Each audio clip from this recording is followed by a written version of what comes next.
ओम शांति 7/7/2025 प्रातः मुरली। ओम शांति। बाप दादा मधुबन। बाबा आज कह रहे हैं, मीठे बच्चे, तुम बहुत रॉयल स्टूडेंट हो। तुम्हें बाप, टीचर और सद्गुरु की याद में रहना है, अलौकिक खिदमत करनी है। मीठे बच्चे, तुम बहुत रॉयल स्टूडेंट हो।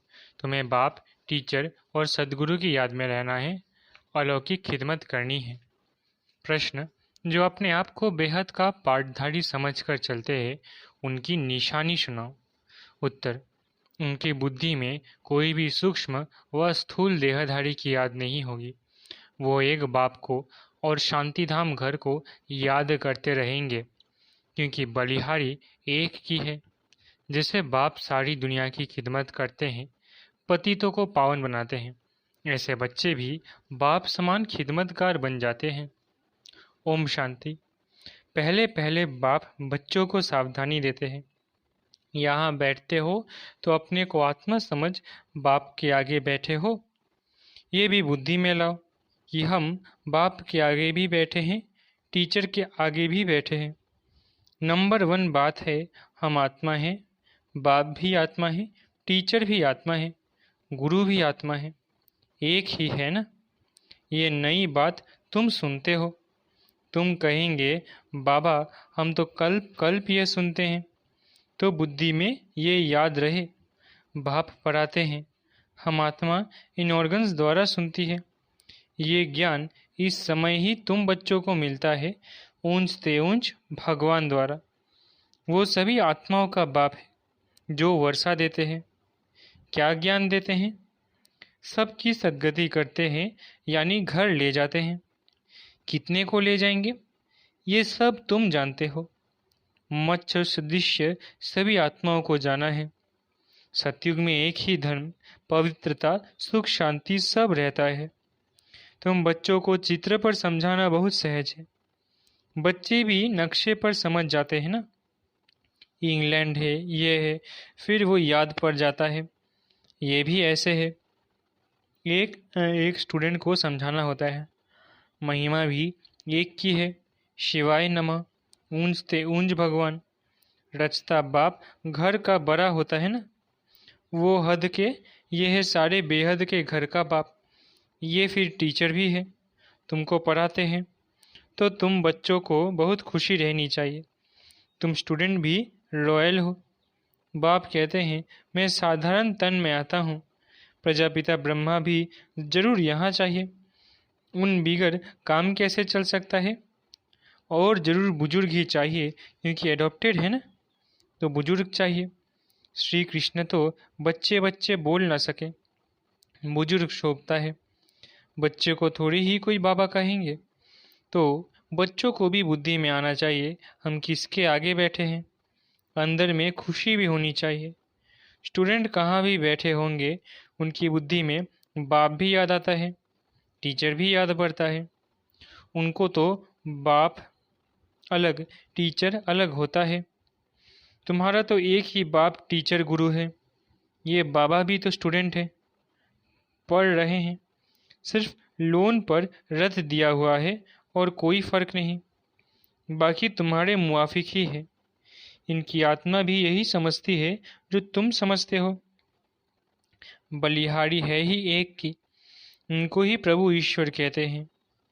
ये भी कहते हैं, अपने को आत्मा समझ एक परमात्मा को याद करो, बाकी सब सूक्ष्म व स्थूल देहधारियों को भूल जाओ।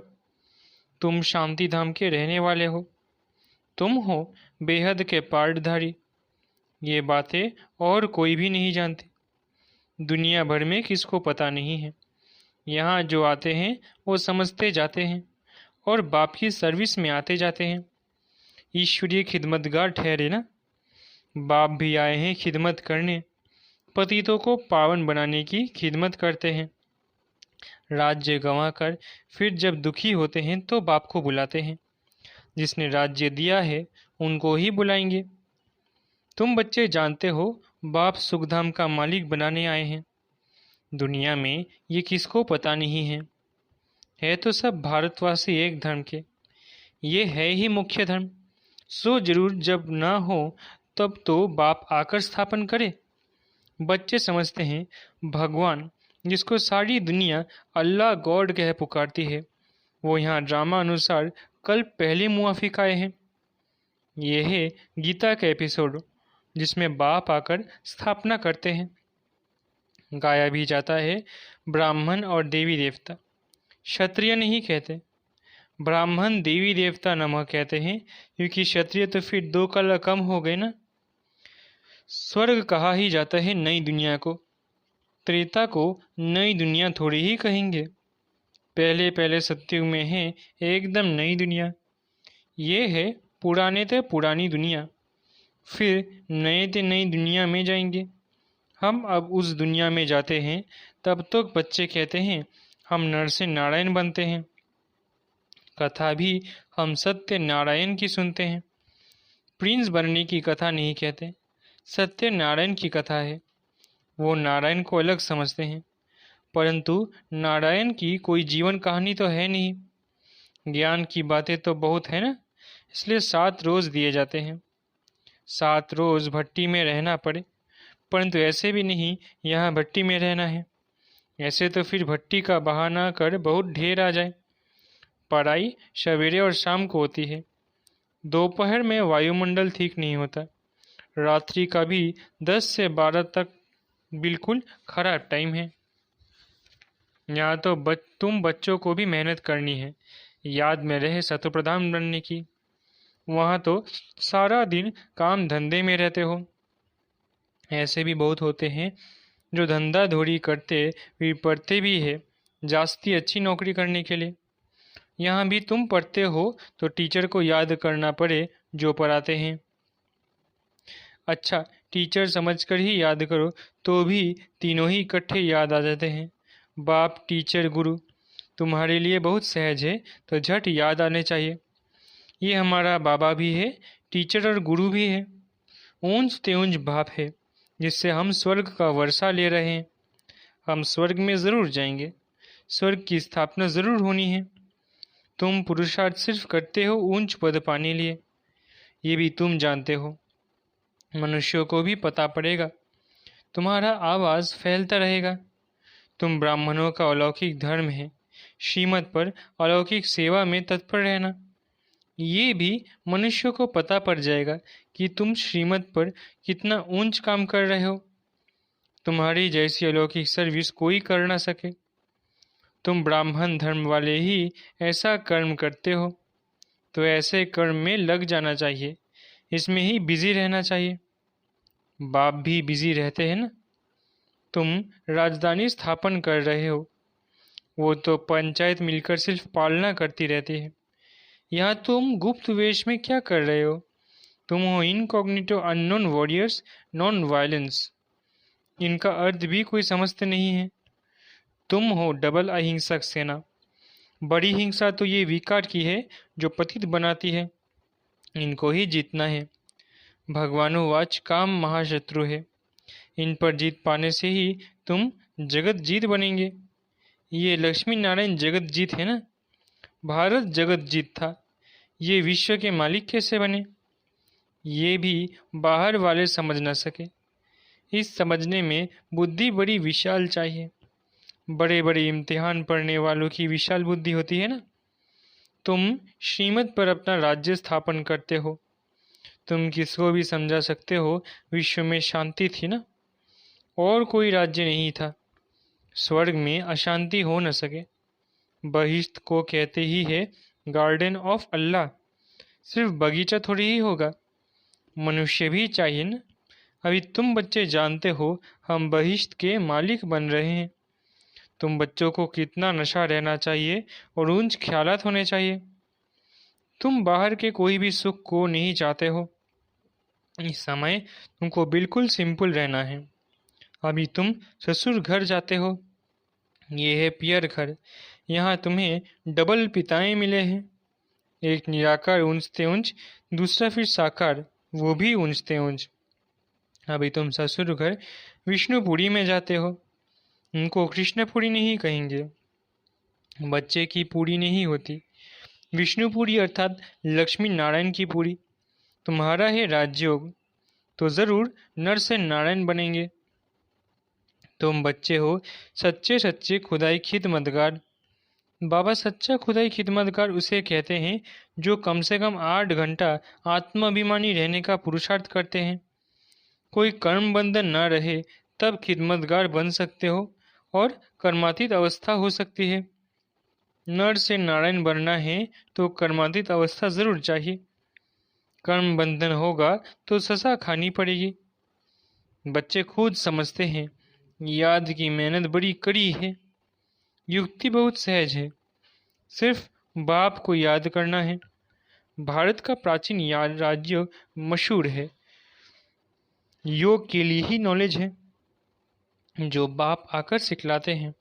श्री कृष्ण को योग थोड़े ही सिखलाते हैं, श्री कृष्ण को फिर सुदर्शन चक्र दे दिया है। वो भी चित्र कितना रॉन्ग है। अभी तुमको कोई चित्र आदि भी याद नहीं करना है, सब कुछ भूलो, कोई में बुद्धि न जाए, लाइन क्लियर चाहिए। ये है पढ़ाई का समय। दुनिया को भूल अपने को आत्मा समझ और बाप को याद करना है, तभी पाप नाश होंगे। बाप कहते हैं पहले पहले तुम अशरीरी आए थे, फिर तुमको जाना है। तुम ऑलराउंडर हो। वो होते हैं हद के एक्टर्स, तुम हो बेहद के। अभी तुम समझते हो हमने अनेक पार्ट बजाया है, अनेक बार तुम बेहद के मालिक बनते हो।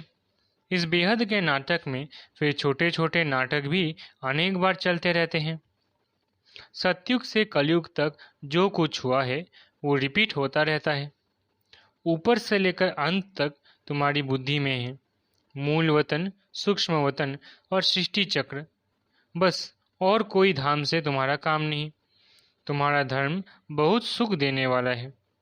उनका जब समय आएगा तब वो आएंगे। नंबर वार जैसे जैसे आए हैं ऐसे ही फिर जाएंगे। हम और धर्म का क्या वर्णन करेंगे। तुमको सिर्फ एक बाप की ही याद रहनी है। चित्र आदि ये सब भूलकर एक बाप को याद करना है। ब्रह्मा विष्णु शंकर को भी नहीं, सिर्फ एक को। वो समझते हैं परमात्मा लिंग है। अब लिंग समान कोई चीज हो कैसे सकती। वो भला ज्ञान कैसे सुनाएंगे। क्या प्रेरणा से कोई लाउड स्पीकर रखेंगे जो तुम सुनेंगे। प्रेरणा से तो कुछ होता नहीं। ऐसे नहीं शंकर को प्रेरते हैं। ये सब ड्रामा में पहले से ही नूंद है। विनाश तो होने का ही है। जैसे तुम आत्माएं शरीर द्वारा बात करती हो, वैसे परमात्मा भी तुम बच्चों से बात करते हैं। उनका पार्ट ही दिव्य अलौकिक है। पतितों को पावन बनाने वाला एक ही बाप है। कहते हैं मेरा पार्ट सबसे न्यारा है। कल पहले जो आए होंगे वो आते रहेंगे। जो कुछ भी पास्ट हुआ ड्रामा, इसमें ज़रा भी फर्क नहीं। फिर पुरुषार्थ का ख्याल रखना है। ऐसे नहीं ड्रामा अनुसार हमारा कम पुरुषार्थ चलता है, फिर तो पद भी बहुत कम हो पड़ेगा। पुरुषार्थ को तेज करना चाहिए, ड्रामा पर छोड़ नहीं देना है। अपने चार्ट को देखते रहो, बढ़ाते रहो। नोट रखो हमारा चार्ट बढ़ता जाता है, कम तो नहीं होता है। बहुत खबरदारी चाहिए। यहाँ तुम्हारा है ब्राह्मणों का संग, बाहर में सभी है कुसंग। वो सभी उल्टा ही सुनाते हैं। अब बाप तुमको कुसंग से निकालते हैं। मनुष्य ने कुसंग में आकर अपना रहन सहन, अपनी पहरवाई शादी सब बदल दी है। देश वेश ही बदल दिया है। ये भी जैसे अपने धर्म की इंसल्ट की है। देखो कैसे कैसे बाल बनाते हैं। देह अभिमान बन हो जाता है। 100-150 रुपए देते हैं सिर्फ बाल बनाने के लिए। इसको कहा जाता है देह अभिमान। वो फिर कभी ज्ञान उठा ना सके। बाबा कहते हैं बिल्कुल सिंपल बनो। ऊंची साड़ी पहनने से भी देह अभिमान आता है। देह अभिमान तोड़ने के लिए सब हल्का कर देना चाहिए। अच्छी चीज देह अभिमान में लाती है। तुम इस समय वनवा में हो ना। हर चीज से मोह हटाना है, बहुत साधारण रहना है। शादी आदि में भल रंगीन कपड़े आदि पहनकर जाओ, तोड़ निभाने अर्थ पहना, फिर घर में आकर उतार दिया। तुमको तो वाणी से परे जाना है। वानप्रस्थी सफेद पोश में होते हैं। तुम एक एक छोटे बड़े सब वानप्रस्थी हो। छोटे बच्चों को भी शिव बाबा की ही याद दिलानी है, इसमें ही कल्याण है। बस हमको अभी जाना है शिव बाबा के पास। अच्छा, मीठे मीठे सिकिलधे बच्चों प्रति माता पिता बाप दादा का याद प्यारा गुड मॉर्निंग। रूहानी बाप की रूहानी बच्चों को नमस्ते। हम रूहानी बच्चों की रूहानी माता पिता बाप दादा को याद प्यार गुड मॉर्निंग और नमस्ते। धारणा के लिए मुख्य सार। पहला, सदा ध्यान रहे कि हमारी कोई भी चलन देहाभिमान वाली ना हो। बहुत सिंपल रहना है। किसी भी चीज में ममत्व नहीं रखना है। कुसंग से अपनी ख्याल रखनी है, संभाल रखनी है। दूसरा, याद की मेहनत से सर्व कर्म बंधनों को तोड़ कर्मातीत बनना है। कम से कम 8 घंटा आत्माभिमानी रहे सच्चा सच्चा खुदाई खिदमत गार बनना है। वरदान, विशाल बुद्धि विशाल दिल से अपनेपन की अनुभूति कराने वाले मास्टर रचयिता भव। विशाल बुद्धि विशाल दिल से अपनेपन की अनुभूति कराने वाले मास्टर रचयिता भव। मास्टर रचयिता की पहली रचना यह देह है, जो इस देह के मालिकपन में संपूर्ण सफलता प्राप्त कर लेते हैं। वो ये अपने स्नेह व संपर्क द्वारा सर्व को अपनेपन का अनुभव कराते हैं। उस आत्मा के संपर्क से सुख की, दातापन की, शांति, प्रेम, आनंद, सहयोग, हिम्मत, उत्साह, उमंग, किसी न किसी विशेषता की अनुभूति होती है। उन्हें ही कहा जाता है विशाल बुद्धि विशाल दिल वाले। स्लोगन, उमंग उत्साह के पंखों द्वारा सदा उड़ती कला की अनुभूति करते चलो। स्लोगन, उमंग उत्साह के पंखों द्वारा सदा उड़ती कला की अनुभूति करते चलो। अव्यक्त इशारे, संकल्पों की शक्ति जमा कर श्रेष्ठ सेवा के निमित्त बनो। अव्यक्त स्वयं को श्रेष्ठ संकल्पों से संपन्न बनाने के लिए ट्रस्टी बनकर रहो। ट्रस्टी बनना अर्थात डबल लाइट फरिश्ता बनना। ऐसे बच्चों का हर श्रेष्ठ संकल्प सफल होता है। एक श्रेष्ठ संकल्प बच्चे का और 1000 श्रेष्ठ संकल्प का फल बाप द्वारा प्राप्त हो जाता है। एक का 1000 गुना मिल जाता है। अच्छा, ओम शांति। शुक्रिया बाबा।